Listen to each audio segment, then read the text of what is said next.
In the spring of 2024, a neighborhood association in the city of Kyoto took a vote and then hired private security guards to stand at the entrances to their own streets. The signs went up in 4 languages. The private lanes were closed. The fine for photographing a woman in the street without her permission was 10,000 yen. The neighborhood was Gion. It is roughly 400 meters long. It is the most photographed street in Japan, and it had just locked its doors. That year, Kyoto received more than 50 million visitors. 3 years earlier, in 2021, the mayor of that same city had stood in front of cameras and warned that unless something changed, Kyoto could go financially bankrupt within a decade. 50 million visitors a year, and a city that could not pay for itself. To understand how that happens, you have to understand what Kyoto actually is, because it is not an old city that tourists discovered. It is a city that has been destroyed, rebuilt, abandoned, rescued, and deliberately marketed more than once by people who were terrified it was about to disappear. In 794, the Emperor Kanmu moved the capital of Japan to a valley ringed on 3 sides by mountains, about 30 kilometers north of the previous capital at Nara. He had moved once already 10 years earlier to a site at Nagaoka and abandoned it after a decade following a run of deaths, floods, and political assassinations that the court took as evidence the place was cursed. The new city was called Heian-kyo, the capital of peace and tranquility. It was not a settlement that grew. It was a plan. The court laid out a rectangle roughly 4.5 kilometers east to west and 5.25 kilometers north to south, divided by a grid of streets running at perfect right angles, modeled directly on Chang'an, the Tang dynasty capital that was then the largest city on earth. A great avenue 84 meters wide ran down the center from the palace gate to the southern entrance. Temples were permitted only at fixed points. The mountains behind the city were incorporated into the design. This matters more than it sounds like it should. Kyoto was, from the first day of its existence, a city built to be seen, not defended, not traded through, looked at. The grid was an argument about order. The mountains were a backdrop. Every emperor who followed inherited a stage that had been set for him 1,000 years before he was born. It stayed the capital for 1,074 years. In that time, it burned repeatedly. The Onin War, which began in 1467 over a succession dispute and ground on for 11 years, was fought largely inside the city itself. Much of Kyoto was reduced to ash. Contemporary accounts describe the northern half of the grid as farmland with ruins standing in it, the city rebuilt. It burned again in 1788 in a fire that destroyed tens of thousands of buildings, including the imperial palace. It rebuilt again. By the middle of the 19th century, Kyoto had been the political and ceremonial center of Japan for longer than most European countries had existed. Its craftsmen made the textiles, the lacquer, the swords, the ceramics, and the sweets that the court and the aristocracy bought. Its economy was, in the most literal sense, an economy of prestige. It sold refinement to people who came to it. Everything in the city depended on one fact: the emperor lived there. In 1868, the Tokugawa shogunate collapsed. The following year, the young Emperor Meiji traveled east to Edo, which had just been renamed Tokyo, the eastern capital, for what was officially described as a temporary visit. He never came back. The court went with him. So did the aristocracy, the government offices, the ceremonial functions, and the customers. The families that had supplied the imperial household for 20 generations found that the household had left. Kyoto's population had stood at around 350,000.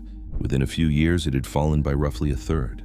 Whole districts of the northern city emptied, merchant houses closed. The Nishijin weaving district, which had produced the finest textiles in Japan since the 15th century, lost its market almost overnight, and the number of looms in operation collapsed. Visitors in the 1870s described a capital that was going quiet, grass in the streets of a city built on a Chinese grid. Empty mansions. A place that had been the center of a civilization and was becoming a provincial town in Kyoto Prefecture. There is a word that appears again and again in the Japanese sources from this period, in the petitions the city government sent to the new national administration and in the private letters of Kyoto merchants: decline. The city understood exactly what was happening to it. The prefectural governor, Kitagaki Kunimichi, put the problem in terms that any mayor of a deindustrializing town would recognize a century later. Kyoto had lost the single institution that its entire economy was built around, and no institution was coming to replace it. Kyoto was, in 1870, a Rust Belt city. It had one advantage: it had a lake. Lake Biwa is the largest freshwater lake in Japan. It sits about 10 kilometers east of Kyoto on the other side of a mountain ridge, and it is roughly 40 meters higher than the city. For centuries, people had talked about cutting a canal through the ridge. Nobody had ever done it because the tunneling required was beyond anything Japan had attempted. In 1883, the governor gave the job to a man named Tanabe Sakuro. Tanabe was 21 years old. He had just graduated from the Imperial College of Engineering in Tokyo, and his final thesis had been a design for a canal from Lake Biwa to Kyoto. He had never built anything. Construction began in 1885. The longest tunnel ran 2,436 meters through solid rock, and it was driven from both ends and from a vertical shaft sunk into the middle of the mountain, a technique used for the first time in Japan on this project. It was built almost entirely with Japanese labor, Japanese engineers, and Japanese materials, at a time when every other major infrastructure project in the country was being run by imported European specialists. It cost more than the entire annual budget of Kyoto Prefecture. The city raised money by imposing special levies on its own residents. The canal opened in 1890. Then, Tanabe did something that had not been part of the original plan. He had traveled to the United States during construction and seen a hydroelectric plant in Colorado. In 1891, at Kiik, where the canal drops down the slope into the city, Kyoto opened the first commercial hydroelectric power station in Japan. Within 4 years, that power station was running Japan's first electric streetcar system through the streets of the oldest city in the country. And in 1995, Kyoto held a party. It was the 1100th anniversary of the founding of Heian-kyo. The city hosted the 4th National Industrial Exhibition, drew more than 1 million visitors, and built a shrine to commemorate the occasion. The shrine was called Heian Jingu. It is a 2/3 scale reconstruction of the original Imperial Palace Hall, painted vermilion, with an enormous torii gate at the end of a boulevard.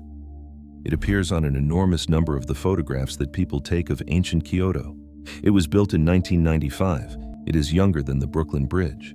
That same year, Kyoto launched the Jidai Matsuri, the Festival of the Ages, in which thousands of costumed participants parade through the city representing every era of its history. That festival is also from 1995. Here is what actually happened in Kyoto in the 1990s. A city that had lost its reason to exist built an industrial water system to survive, and then, in exactly the same decade, funded by the same civic panic, manufactured a heritage identity to sell to visitors. Kyoto did not become a tourist city by accident in the 21st century. Kyoto has been a tourist city on purpose since 1995. In the spring of 1945, a group of American scientists and officers known as the Target Committee met to decide where the first atomic bombs would be used. Their criteria were specific. They wanted a city large enough that the weapon's effect could be measured across it. They wanted terrain that would focus the blast. They wanted a target that had not already been destroyed by conventional bombing, so that the damage could be attributed cleanly. Kyoto met every criterion. It had a population of over 1 million. It sat in a bowl surrounded by mountains on 3 sides. It had been left almost entirely untouched by the firebombing campaign that had by then burned out dozens of Japanese cities. Kyoto was placed at the top of the list. The Secretary of War was a 77-year-old lawyer named Henry Stimson. Stimson had visited Kyoto more than once in the 1920s when he was Governor General of the Philippines. He took the city off the target list. General Groves, who directed the Manhattan Project, put it back on. Stimson removed it again. Groves argued its industrial and military value. Stimson went to President Truman personally and made the case that destroying Kyoto would be an act the Japanese would never forgive, and that it would push Japan toward the Soviet Union for a generation. Kyoto came off the list for the last time in July 1945. The city that replaced it at the top was Hiroshima. There are about 1,600 Buddhist temples in Kyoto. There are around 400 Shinto shrines. There are 17 separate sites inscribed on the UNESCO World Heritage List. There are tens of thousands of wooden townhouses, tea houses, gardens, gates, walls, and bridges that would have been kindling in any firebombing raid. All of it is there because one man had been on holiday. And this is the fact that the entire rest of this story rests on. Kyoto's problem in the 21st century, the crowds, the buses, the closed streets, is not a punishment for something Kyoto did wrong. It is a consequence of Kyoto surviving when everything comparable to it did not. Japan has one intact pre-modern capital. 50 million people a year would like to see it. Post-war Kyoto did something no other Japanese city could do. It sold the past to a country that had just lost almost all of its own. The mechanism was the school trip. The Shugaku Ryoko is an institution in Japanese education, a multi-day trip taken by an entire year group, usually in the second or third year of middle school. From the 1950s onward, Kyoto and Nara became the standard destination. At its height, more than 1 million students a year were arriving in Kyoto on school trips. Kiyomizu Dera, Kinkakuji, the Golden Pavilion, Nijo Castle. Generations of Japanese people first saw them at 14 in a group of 40 wearing a uniform. In 1970, Japanese National Railways launched an advertising campaign called Discover Japan. Its posters showed young women in modern clothes standing in temple gardens. The campaign was aimed at a newly wealthy urban population, and it was explicitly about nostalgia. It ran for years, and it made Kyoto the physical location of Japanese memory. In 1994, UNESCO inscribed the historic monuments of ancient Kyoto, 17 temples, shrines, and one castle spread across the city and 2 neighboring towns. In 1997, the international climate negotiations produced an agreement that carried the city's name onto the front page of every newspaper on Earth. The Kyoto Protocol had nothing to do with temples. It put the word Kyoto into the vocabulary of hundreds of millions of people who could not have located it on a map. By the end of the 1990s, Kyoto had achieved something almost no city manages. It had become a shorthand. Paris means romance. Vegas means gambling. Kyoto means old Japan. Domestic visitor numbers to the city climbed past 40 million a year, then approached 50, and almost all of those visitors were Japanese. That was about to change because of a decision taken in Tokyo that had nothing to do with Kyoto at all. But the deeper problem was national policy, and it was ticking like a clock from the very beginning. In 2005, Japan's population peaked. It has fallen every year since. The government had known this was coming for decades, and it had done the arithmetic on what a shrinking domestic market meant for every regional economy in the country. Fewer people, fewer workers, fewer customers, empty houses. The response was a national law. In 2007, Japan passed the Tourism Nation Promotion Basic Act. It established, as formal government policy, that inbound tourism would be used to offset domestic demographic decline. A cabinet-level tourism agency was created the following year. At the time, Japan received about 8 million foreign visitors a year. For context, that was fewer than Malaysia. Japan was one of the most developed countries on Earth, and it ranked in the 30s globally for tourist arrivals. The government set a target of 10 million. Then, 3 things happened at once. The first was visas. Between 2013 and 2015, Japan progressively relaxed entry requirements for visitors from Thailand, Malaysia, Indonesia, the Philippines, Vietnam, and most significantly, China.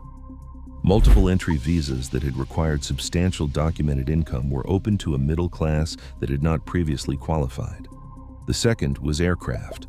Low-cost carriers expanded across Asia through the same period. Flights from Seoul, Taipei, Shanghai, and Hong Kong to Kansai International Airport, an hour from Kyoto, became cheap enough to book on a weekend. The third was the yen. In 2011, $1 bought about 76 yen. By 2015, it bought 120. By 2024, it was pushing 160. For a visitor arriving with dollars or euros, pounds, or Singapore dollars, Japan went on sale. A country famous for being unaffordable became one of the cheapest developed destinations in the world, and it happened over roughly a decade. The numbers moved accordingly. 8 million foreign visitors in 2008, 10 million in 2013, the target hit years early. 20 million in 2015, 31 million in 2019. The government raised its target to 40 million, then to 60. Japan multiplied its inbound tourism by roughly 4 times in 6 years. Then the borders closed for 2 years. And when they reopened, the yen was weaker than it had been in 3 decades, and everyone who had spent the pandemic looking at photographs of Japan came at once. 2024 set an all-time record of nearly 37 million. Here's the part that matters. A national policy was designed in Tokyo to distribute economic benefit across a country of 47 prefectures, but visitors do not distribute. They concentrate. A first-time visitor to Japan goes to Tokyo, and then to Kyoto, and then possibly to Osaka. That is the route. It has a name in the travel industry, the Golden Route. So a policy built for a nation of 125 million people funneled itself into a medieval street grid designed in 794 for a court of aristocrats. Kyoto has a population of about 1.5 million. It absorbed a national program. The first thing it broke was the housing. A machiya is a traditional Kyoto townhouse, narrow at the front, deep at the back, wooden lattice on the street side, an internal courtyard garden. They were built in their tens of thousands, and they are the reason Kyoto's back streets look the way they look. They are also, structurally, a nightmare, wooden, old, hard to insulate, expensive to maintain, and frequently non-compliant with modern building codes in ways that make renovation legally complicated. Surveys have put the number of surviving machiya at around 40,000, with somewhere in the region of 800 disappearing every year. Then came the guest house boom. Between roughly 2015 and 2018, short-term rentals in Kyoto multiplied. Many operated without a license. The city's own investigations in that period found that a substantial share of the listings it could identify were unregistered, and it set up a dedicated hotline for residents to report them. Neighbors in quiet residential streets found suitcases arriving at 2 in the morning, key lockboxes bolted to doors, and rubbish put out on the wrong days because the guests had no idea Kyoto's collection rules ran to a dozen categories. In 2018, the national government passed the Minpaku law, capping short-term rentals at 180 days a year and requiring registration. Kyoto went further and restricted short-term rental operation in residential areas during the winter months unless the operator lived on site. It slowed the guest houses, it did not slow the hotels, because the arithmetic underneath had already changed. A plot of land in central Kyoto that could hold 8 apartments could hold a hotel instead, and the hotel would earn several times what the apartments would. Developers bought accordingly. Land prices in the central wards climbed year after year through the late 2010s and again after the borders reopened. For a family in Kyoto, this shows up as one number, the rent. Kyoto's population has been falling. The city crossed below 1.5 million and kept going. In the middle of the 2020s, Kyoto was consistently recording net outflow, and the demographic doing the leaving was the one every shrinking city is most desperate to keep. People in their 20s and 30s, with young children, moving to the surrounding towns because they could not afford to raise a family inside the city they grew up in. Kyoto is now a city where it is easy to book a room for a night and hard to find one for a year. The second thing it broke was the bus. Kyoto has a subway. It has 2 lines. 2 lines in a city with 1,600 temples scattered across a valley floor and up the surrounding hillsides. The reason is partly the ground itself. Every time Kyoto digs, it finds something. Excavation for construction routinely uncovers archaeological material, and the legal obligation to survey it adds cost and delay to every underground project. Kyoto's subway was expensive to build, and it carried debt for decades. That debt was one of the direct contributors to the fiscal warnings the city issued in 2021. So Kyoto moves on buses. The city bus network is dense, comprehensive, and for a tourist, beautifully simple, because for years Kyoto sold a flat-rate all-day pass for 700 yen that let you ride anywhere in the central zone. Route 206 runs past Kiyomizu-dera. Route 100 connects the station to the eastern temples. On a spring weekend, those buses would arrive at a stop already full, doors would open, and nobody could get on. This is where over-tourism stops being an abstraction. An 80-year-old woman in Higashiyama with a hospital appointment stands at a bus stop and watches 3 full buses pass her. A school child is late. A nurse finishing a shift cannot get home. The buses are full of people with suitcases because visitors were riding the city bus network from the station to their accommodation with their luggage, taking the space of 3 passengers each. In the autumn of 2024, Kyoto abolished the 700 yen bus pass. It was a deliberate act.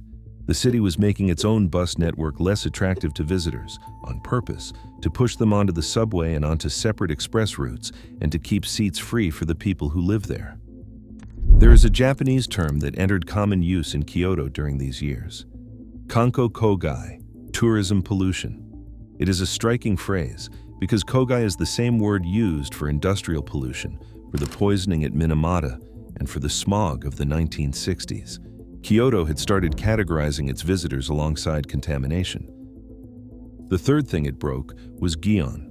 Gion is a district of a few hundred meters in eastern Kyoto, built around the approach to Yasaka Shrine. It contains ochaya, or tea houses, where Geiko and Maiko entertain guests at private, invitation-only engagements. It has done this since the 18th century. 2 things about Gion are consistently misunderstood by the people photographing it. The first is that Geiko and Maiko are not performers on display. They are professionals commuting to work. When a Maiko walks down Hanamikoji at dusk in full dress, she is going to an appointment, the way an accountant walks to a meeting. The second is that most of Gion is private property. The narrow lanes running off the main street are not public rights of way. They belong to the buildings on either side. Through the 2010s, as visitor numbers climbed, the behavior got worse. Tourists blocking the street to get a photograph, following Maiko, grabbing its sleeves and collars. The kimono of a Maiko can cost more than a car, and the obi is tied in a way that cannot be repaired without help. Cigarette burns on silk, people pushing into the entrance vestibules of private houses, drones.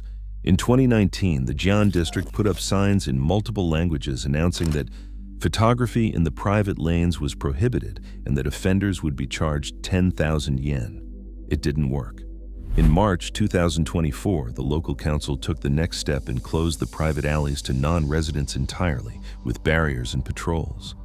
A neighborhood that had been receiving guests for 300 years had reached the point of putting a guard on the door. And underneath that is something harder to fix than any of the crowding. Gion works because it is discreet.